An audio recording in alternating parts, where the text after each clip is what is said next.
Hello everyone, my name is Karol Savic, and today we will be discussing the topic of automating data quality processes at Reckitt. In this talk, we will go over who are Reckitt, what is the project background, the project architecture, and then we will describe what is the ETL framework that we are using and how we are turning the datasets into the data products. And at the end, you will see the demo of the data quality processes that we use. So to start off, who are Reckitt? Our company is an FMCG company with global presence. We have many, many brands, which you can see on the right. This is actually not a full list. We have many more, especially local brands. And at the moment, we have more than 40,000 employees, which many of those are actually sales reps, which are the main data source for the project we are discussing today. We have more than 50 sales CRMs worldwide. And as you can see, more than 1,000 of sales representatives globally. All of that is leading to many local and global reporting platforms, which in effect are like combining of hundreds of data lakes. A little bit about me. I've been working at RB as a business analyst for 4 years already. And in this time, I was building end-to-end reporting solutions, both local and global. And I was also rolling out the sales reporting platforms, as well as the systems which the sales reps use on a daily basis. Before that, I've graduated from Polish-Japanese Academy in computer science, and I built electric bikes in spare time. To start about the project, our project is called Sales Execution Reporting. And the challenge of that was that we had many, many systems locally, and all of the reporting was done locally as well. We didn't have any scale of that. So everyone was doing the same thing locally, data ingestion, data cleaning, and then visualization. So the challenge was to solve that and move this to a regional level. And our goals were to automate the data ingestion. So the ETL framework will be helping with that, as well as make the mapping and cleansing of the data very easy and sustainable.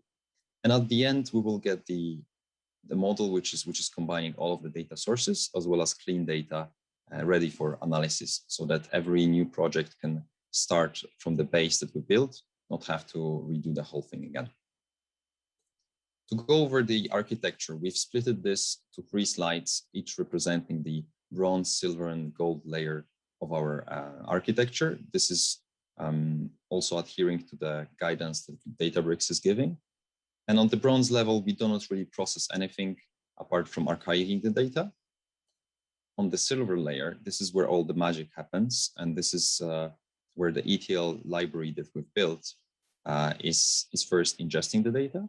And then it moves to the local values mapping application, which is providing the mapping from local values to global values. This could be local brands mapping to global brands, or any system statuses that we get from the systems. And at the end of that, once everything is mapped and nicely processed, the data quality is checked according to the rules that we predefine for each and every country separately, or every source. And at the end of all of that, we have data which is already clean. It's filtered out from the junk data. And on top of that, we define reporting views, which could be used for Power BI reporting or reporting directly in Databricks. And this is really it for the architecture. Now I'm going to hand it off to Richard, who is going to describe how the ETL framework works, as well as what do we do with the data quality library. And this is what the demo will cover as well. Thank you very much. Hi, my name is Richard Chadwick, and I'm a data engineering consultant at Savello, and I've been working on the sales execution project for the last 18 months. I've been working on archiving, ETL validation, and deploying that data as a service. So we're briefly going to discuss the metadata-driven ETL framework first. And this is a solution for solving the complexity of many small, similar but unique ETL processes. And so the framework we built is broadly split into 3 parts: land data, SQL processes for transforming data, and an ETL framework that allows a user to mix or match any land or SQL process to create an end-to-end ETL plan. So going briefly through them one at a time, The LAN framework is implemented as a sort of configuration table of all the unique archive data objects. And within those configuration tables, you would have any variable that you would need to include it in a sort of Spark function to land that data as a temporary view. And so we create wrapper functions that allow a user to land any unique data source with a single line of code by calling the unique key associated with that archive data object. For our SQL framework, we have a repository of version-controlled SQL scripts, and these can be parameterized. And the configurations would describe the execution plan of these SQL scripts. So you might have a many-to-one relationship between configurations and SQL scripts. So for example, if you're merging data into a target data table and you're reusing that script for multiple processes, you could parameterize the partitions that you're inserting into, for example. And this is a way that we use to reduce the amount of SQL scripts that we have to manage and store. And finally, the ETL framework, it allows a user to mix or match any number of land or SQL processes to create an end-to-end ETL process. And that would configure the whole ETL process from our sort of bronze to our silver layer. And all of these frameworks can be implemented with just 2 lines of code, where a user just had to call the unique key associated with a SQL script or a land object or an ETL plan, and a few parameters that would describe either the branches that we're taking scripts from, the partitions of data we're landing, or maybe some of the parameters that we would pass into the SQL script.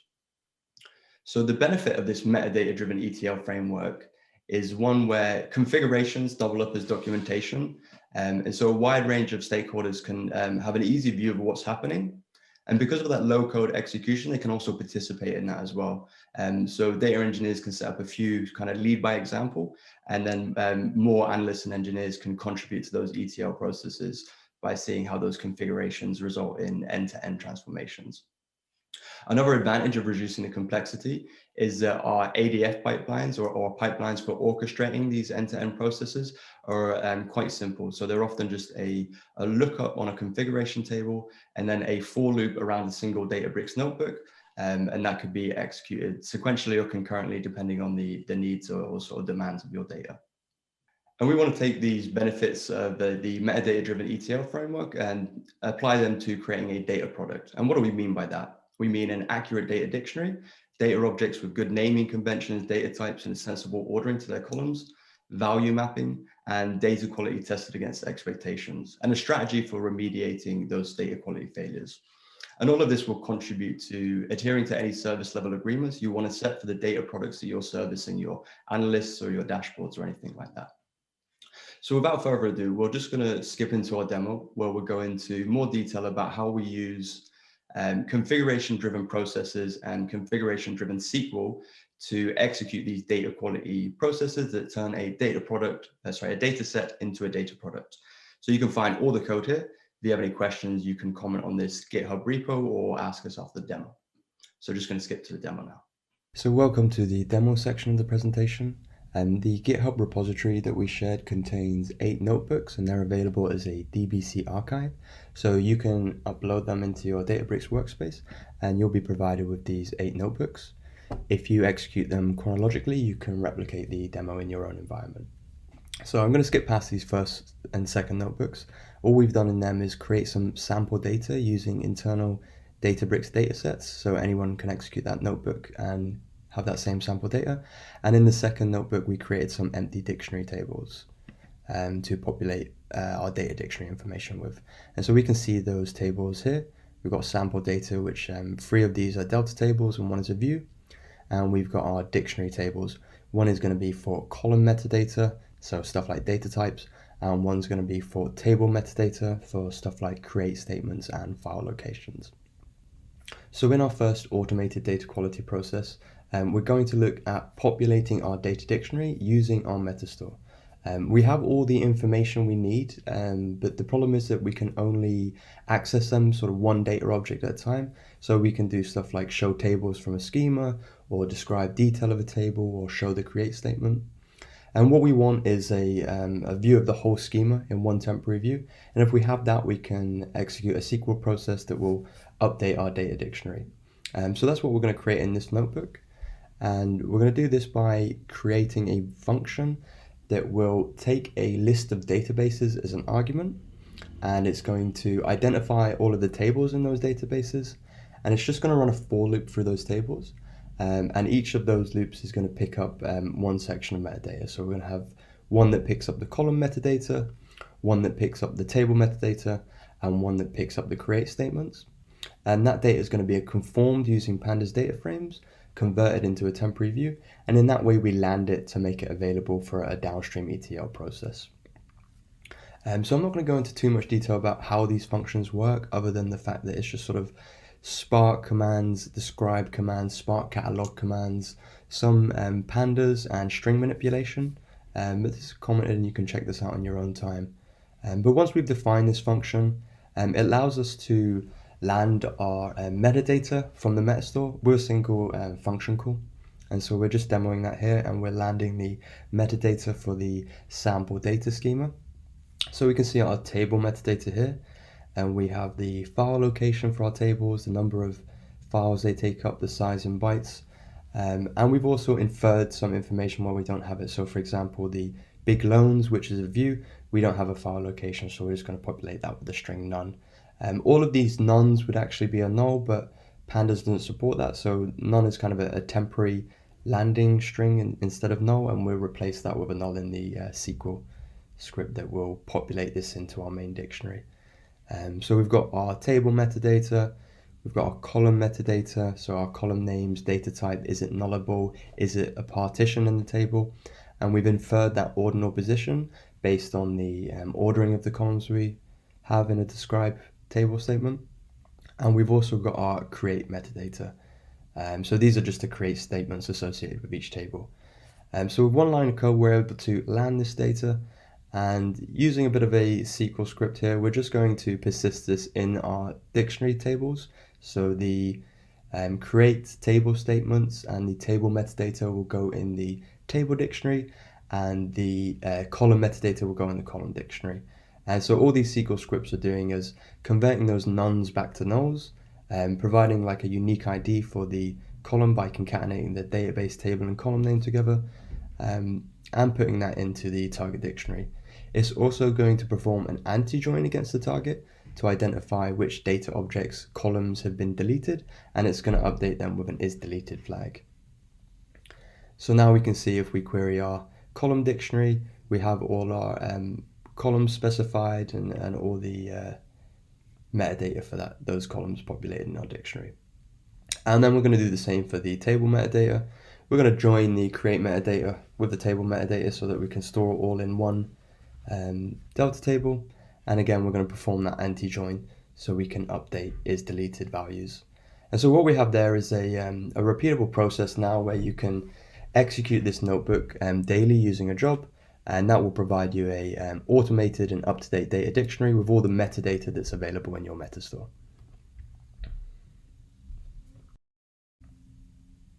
So in our next notebook, we're going to look at commenting and reordering columns, and this is not so much a automated data quality process, but assistance with a data quality process that has a lot of value associated with it.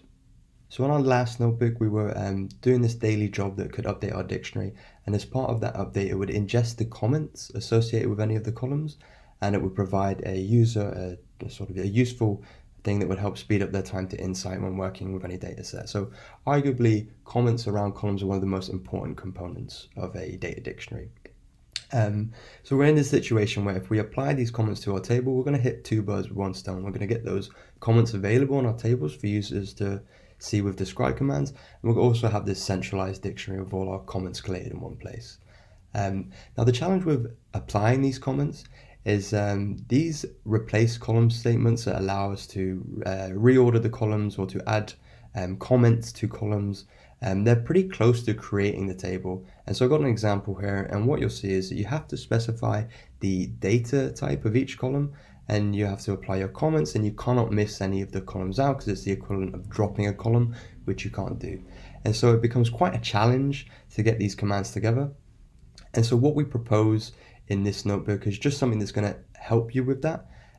And so how we're going to do that is we're going to use the dictionary we've just created as a staging area, and we're going to provide a function that will take the comments on ordinal positions in that dictionary and pass the commands to apply those changes to a table. And in doing so, we'll allow a user to update comments or ordinal positions in the dictionary instead of having to pass these massive commands to reorder 100 columns or apply comments. And so we're just going to quickly demo that in this notebook. So in this first command, we're just updating a couple of comments in our dictionary. And in this second command, we're reordering our columns alphabetically. So now if we query the dictionary demo column table, we can see that there's some comment applied and our alphabetically ordered columns have incrementing ordinal positions with them. And we're just going to define this function that's going to pass what are pretty simple commands if you have all this data available to you, but very difficult to write manually.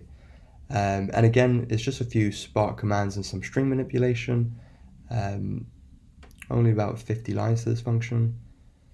But the end result is a one-liner that will bring the ordinal positions and comments of columns in line with the values in a dictionary. So this very much simplifies the process of applying comments and opens it up to a wider set of users, anyone who's able to edit that data dictionary and execute that one line.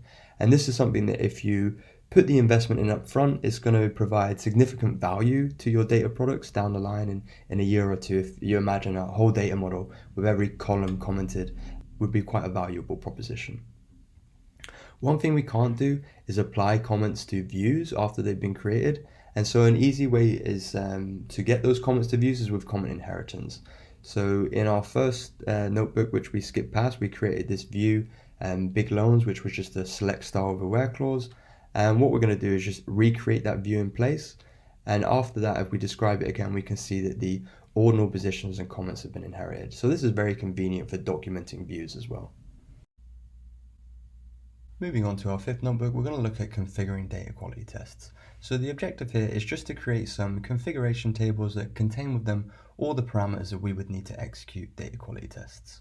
And the way we're going to implement this is close to a box ticking exercise as possible to make it easy for users to iterate on these tests, is to just add a couple of columns to our column dictionary.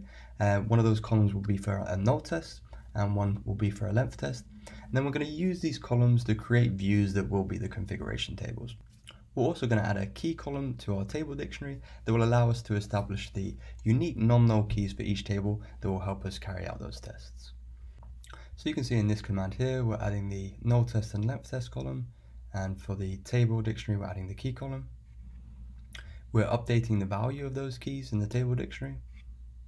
You can see those changes applied here. We've got a key column with keys. And we're going to create views that will leverage those null and length test columns that will act as our configuration tables. So in the null test one, we're also going to concatenate the database table and column name with the isNull string to create a test name that describes the test failure. And we're going to do the same with the length test, and that's going to include the integer, the length that we expect the string to be. So you can see if we query that null test, we haven't got any results because we haven't configured any tests. We configure null tests for all the columns in the people and geo table, and a length test for the name column in the people table by updating those values. And so if the value is null, there will be no test executed. You can see now that we have these configuration tables that contain within them all the parameters we would need to carry out a test. In this next notebook, we're going to look at executing data quality tests. Now, one of the most important features that dictates the user experience for any data quality testing framework is how results are presented. And what we generally find is that when we find a data quality issue that needs to be resolved, one of the first things we do is look to review a sample of data affected by that data quality issue. So I think it would be convenient if data quality issues were expressed as features of our dataset. And so we propose a method by storing the results of data quality tests as tags on offending rows that describe the data quality tests that have failed. And in doing so, these features can be leveraged like any other feature to filter data, aggregate data, or bucket as you need to resolve those data quality issues.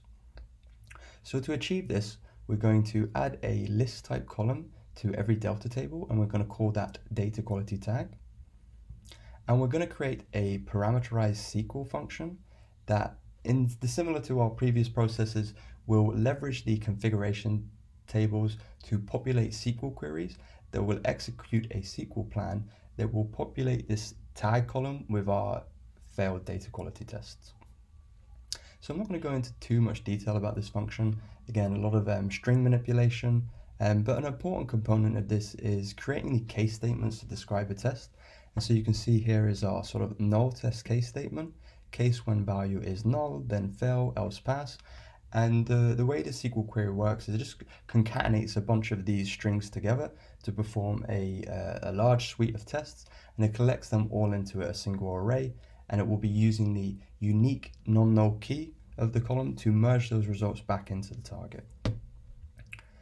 And so here we establish this function, and we're again in a position where with a single line of code, we can execute this SQL plan that will carry out these tests on our table based on the configurations that we set. So here we're testing the people table, and we configured null test for every column, and we also configured a length for test for the name column.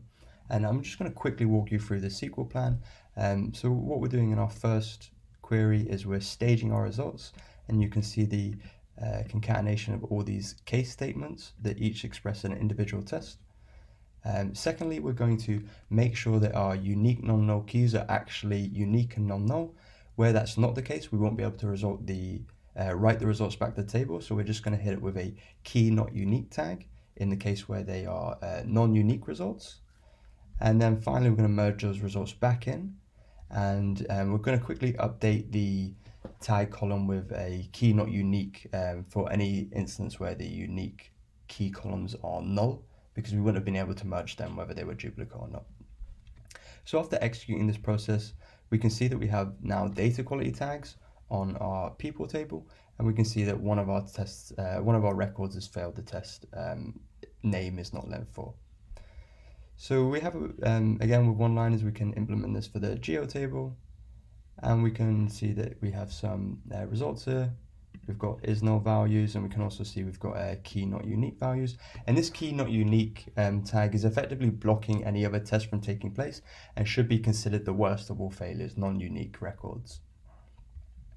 We can also execute tests for tables for which we have not configured any tests, and all we're going to be doing here is checking the uniqueness and non-nullness of those keys that we've established. So in this instance, everything's going to pass except stuff without a unique and non-null key. Looking at the results for the lengthening table, we can actually see that our ID column was not unique in any case, and so everything here has been hit with a key not unique value. So even though we haven't actually applied any test, there is still this one default test applied to every table, and it's been failed in every instance. So what we're going to quickly do here is replace the ID column with incrementing integers, so that in that way we'll know that it's unique. And we're going to set a null test for every column in this table, which has over 100 columns to it. And we're going to execute that test again. And here we can see we're making very big SQL statements, so we wouldn't be able to compose manually. And these will performantly create these tests and persist these results in our data quality tag column. And so we can see here we've got, in this instance, in some cases over 100 tags, and there's really not a limit to the amount of tests that you can configure. You should just make sure that they're actionable to resolve. So you don't want to create so much tests that a user's just going to ignore them completely because they can't act on them. So we can store as many test results as we want in a single data quality tag column, and we can view them up to 4,000 tags, which is more than you would ever need to store, hopefully, else you've got much bigger problems with your data. And this style of test is testing anything that is affecting a single record. So the kind of other tests that we could set up are pattern matching tests with regex, future date tests, valid value tests, range tests, anything you can think of that is evaluating a single record against a given condition. So in this notebook, I'm going to look at leveraging the data quality tags we just created to soft block or soft delete our data. So we're going to have a is blocked column on all our delta tables, and that's just going to be like a is deleted column, and it's going to have true or false values that we can use to filter for good and bad quality data in our data sets. And the benefit of this framework is it allows us to keep all our data in place whilst only exposing our end users to good quality data. And this is the main reason that we created this framework, because all the other alternate solutions propose quarantining or deleting bad quality data. So in this notebook, I'm just going to show you how I orchestrate this process. So first I create an isBlock configuration table, and I'm going to use that to dump all of my tests in, and I'm going to have one column that will allow me to configure each test as a blocker or not a blocker.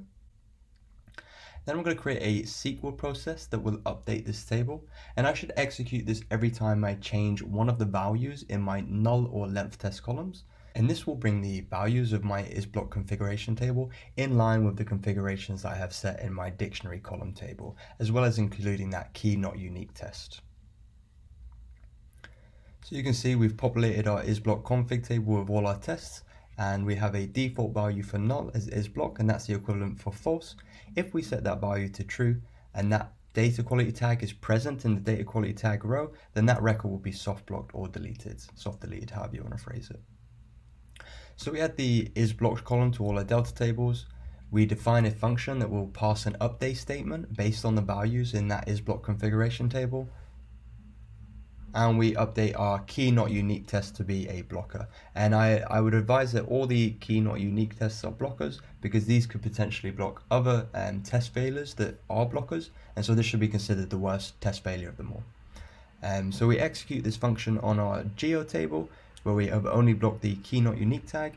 And if we review the isBlock flags, we can see where we've got our null failure, the record is not blocked, but where key is not unique, the record is blocked, and where there's no test failures, the record is not blocked.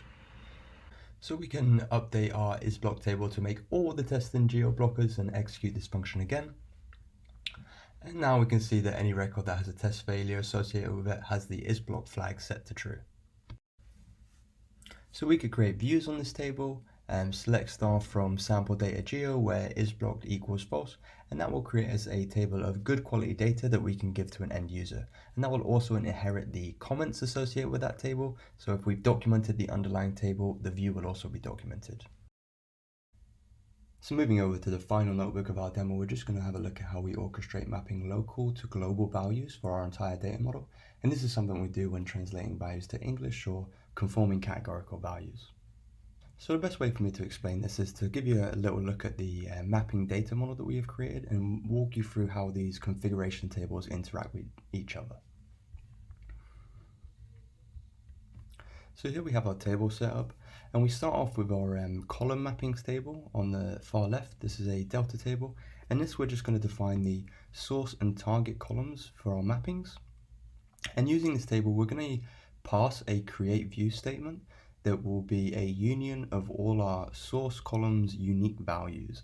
So this will get together for us all the values that we need to provide mappings for. We're going to create a mappings table, which we will populate with our source and target values, so define our mappings. And then we create a view from our values to map and mappings table that will show us the values that we have yet to map. And so this is something that we can use to serve values to users for mappings through an Excel sheet or through an external application. With our populated values in our dictionary table, we're then able to create a parametrized SQL process that will apply these mappings to our data model. And I'm just going to quickly walk you through that below. So first we're going to create our column mappings table. We're going to define some source and target columns for our mappings, and we're going to add those target columns to our people table. And so all these mappings are for the people table. So here we can see our source and target values. And then using this create map view function that we'll define, we're going to create a view which will be the unique values that we need to map. So you can see how this function works. It's kind of picking up all those unique values from the source column and just unioning them all, and including the source column that those values are coming from. So here we have our 9 unique values to provide mappings for. And we're going to create the delta table for which we'll populate with mappings, and the view for which we will use to determine unmapped values. And so we can see if we query that view, we have our 9 values that are all unmapped. And if we define the target values for 8 of those 9 mappings, we can see that we have 1 value left to provide a mapping for. Next, we're going to define this function that will be a parameterized SQL process that will apply the mappings to our target table. So we're not going to go through this, we don't really have time. But again, like our other process, it leaves us with this one-liner that we can execute to implement those mappings on our target table. So we have a parameterized SQL process here that's staging our mappings and then merging them in using the unique non-null key. And if we have a look at our people table again, we can see that these mappings have now been applied except for the 1 value that we didn't provide a mapping for. And this approach to mapping very much scales to all of our data volume needs. So millions of records, hundreds of different mappings all work with this orchestration. And that concludes the demo part of our presentation. Thank you very much for watching our presentation. If you have any feedback or questions, we'd be happy to hear them.